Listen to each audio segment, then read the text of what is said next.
Welcome to this deep dive where we take your source material and really try to unearth those surprising facts and, key insights. Today we're focusing on Lorde. Her new album, Virgin, it's just soared to #1 in the UK, which is huge. That fantastic achievement. But behind that success, there's this really remarkable and honestly profoundly challenging personal journey. Absolutely. I mean, just 2 years ago, early 2023, Lord Ella Yelich O'Connor, she said she was, quote, not in a great way on a lot of levels, Right. feeling totally, utterly disconnected from her creativity. She even thought, maybe she'd never make music again. It was quite a statement, isn't it, from someone like her? It really is. So we're going to explore how an eating disorder really consumed her. She actually called it her creative pursuit, which is fascinating. Wow. And also how her deep dive into gender identity became this sort of unexpected catalyst, unlocking a whole new level of self-expression in her music. Indeed, yeah. This deep dive, it's not really just about an album release, is it? It's a powerful testament to resilience. Mm-hmm. And that really intimate, often quite complex connection between an artist's personal well-being and, well, their creative output. Right. And what's really fascinating here is how these very private struggles became essentially the foundation for her most vulnerable work yet. We'll explore how, after a period of really intense personal recovery, her creativity just came flooding back. Ah, okay. Yeah, and that led her to make some pretty significant life changes, putting, as she says, artistry front and center. Right. And we'll definitely get into how her journey exploring gender identity specifically has just profoundly reshaped her artistic voice. That sounds like a huge transformation. When you say she was not in a great way, can you maybe give us a bit more detail on the specific challenges? What was making her feel so disconnected from music? Absolutely. Well, the sources describe this period where an eating disorder essentially took over her life. She stated it pretty explicitly. All I was thinking about was trying to weigh as little as possible. Wow. That's intense. It really is. And this wasn't just, about food or exercise in isolation.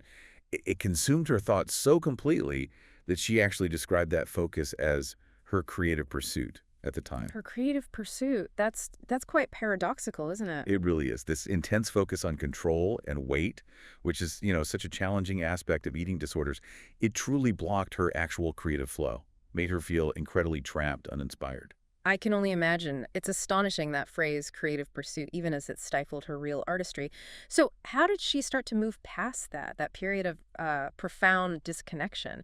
How did recovery begin to reshape her approach to making music? Well, after that really challenging period, she entered a phase of recovery. And her creativity, as she puts it, just came flooding back. Right, like the dam breaking sort of. Exactly, yeah. And it was a pivotal moment. She decided right then to make artistry her full-time job, put it front and center. Okay. A real conscious shift. A very conscious shift.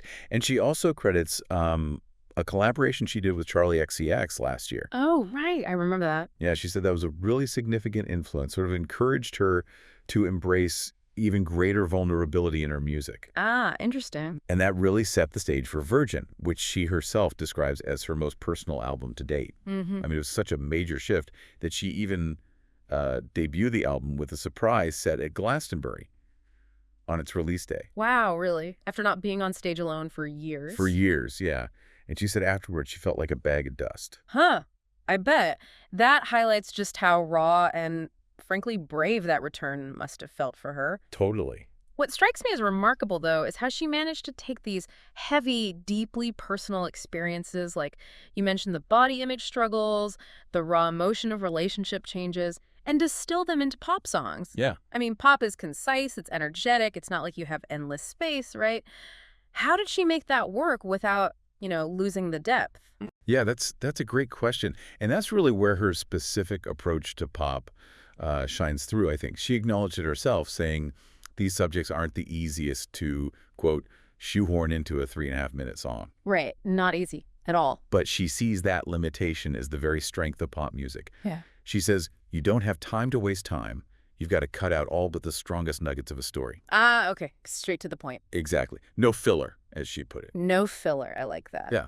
And for some songs, she even admitted she had to keep rewriting to be brave enough to say it. Wow. That takes courage. It really does. So that disciplined approach, it ensures every line, every beat really serves a purpose, conveying profound emotion, insight, but in this highly concentrated form. That no-filler approach and the idea of keep rewriting to be brave enough. That's incredibly insightful. You also mentioned earlier that her exploration of gender identity played a big role. Mm. She spoke about feeling so trapped and so tight in this very kind of straight-ahead femininity. How did that exploration actually begin for her? What did it mean for her sense of self and, I guess, her art? Well, she describes it as starting pretty basic, actually. Yeah. It was like simply realizing during photo shoots that she needed access to everything, not just the typical women's wardrobe rack. Ah, okay. More options. Exactly.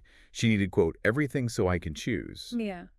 Because she recognized that, some days that traditional feminine attire will feel so tight and I'll feel so trapped. Right, that makes sense. And she even applied this kind of thinking to her makeup. She gave this advice to just treat it like male grooming, don't overcook it. Ah, interesting analogy. Yeah, basically to avoid getting all stuck and tight in one particular presentation. So for her, it wasn't necessarily about landing on a fixed label, It was more about finding authentic self-expression beyond those kind of conventional norms. You might even remember her Met Gala look. Vaguely. It was inspired by a cummerbund. And she later revealed that was actually a subtle hint, a nod to where she was gender-wise at that moment. Oh, wow. Okay. So it's less about arriving at some definitive identity and much more about an ongoing journey, expanding her self-perception. Precisely. Yeah. Exactly that. While she says she hasn't landed anywhere specific in terms of, defining her gender identity, Right. she firmly asserts that exploring it has really, really changed things for her. In what way? Well, she says she now feels a lot more expansive, a lot bigger, and her whole definition of what's beautiful is really different now. That's profound. It is. And she believes this exploration will just keep unfurling.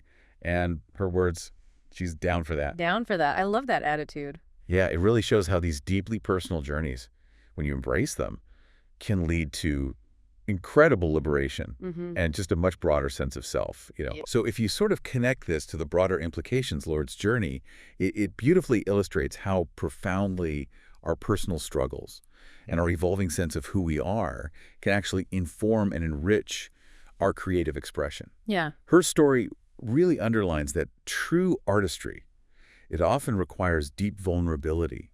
It requires the courage to confront even the most private battles. It demands that artists, as she found, sometimes have to keep rewriting to be brave enough to say it. That's powerfully put. So, thinking about all this, what does it mean for you, listening, and maybe for creativity in general?